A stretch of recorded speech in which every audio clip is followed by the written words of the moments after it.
চমক রেখে Copa America ও 2 প্রীতি ম্যাচের জন্য দল ঘোষণা করল আর্জেন্টিনা। ইকুয়েডর ও গুয়াতামালার বিপক্ষে 2 প্রীতি ম্যাচকে সামনে রেখে দল ঘোষণা করেছে আর্জেন্টিনা ফুটবল ফেডারেশন। এই 2 ম্যাচের স্কোয়াড থেকেই চূড়ান্ত করা হবে আলবিসেলেস্তেদের কোপা আমেরিকার দল। দলে আছে একাধিক চমক। সোমবার 20 মে 29 সদস্যের দল ঘোষণা করেছেন লিওনেল স্ক্যালোনি, যেখান থেকে 3 জনকে ছাঁটাই করে চূড়ান্ত করা হবে কোপা আমেরিকার দল।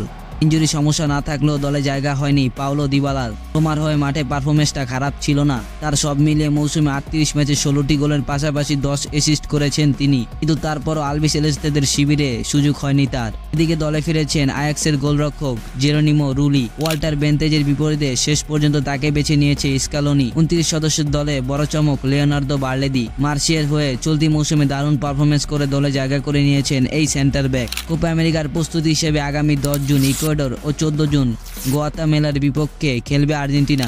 আগামী 21 জুন কানাডার বিপক্ষে ম্যাচ দিয়ে শুরু হবে মেসিদের কোপা আমেরিকার যাত্রা। মহাদেশীয় শ্রেষ্ঠত্বের লড়াই গ্রুপ এতে তাদের বাকি 2 প্রতিপক্ষ পেরু ও চিলি। আর্জেন্টিনা স্কোয়াড: গোলরক্ষক ফ্রাঙ্কো আরমানি, জেরোনিমো রুলি ও Emiliano Martinez. Defender: Gonzalo Montiel, Nahuel Molina, Leonardo Balerdi, Cristian Romero, German Pezzella, Lucas Quarta, Nicolas Otamendi, Lisandro Martinez, Marcos Acuna, Nicolas Tagliafico ও Valentin Barco. Midfielder: Guido Rodriguez, Leonardo Paredes, Alexis Mac Allister, Rodrigo De Paul, Exequiel Palacios, Enzo Fernandez ও Giovani Lo Celso.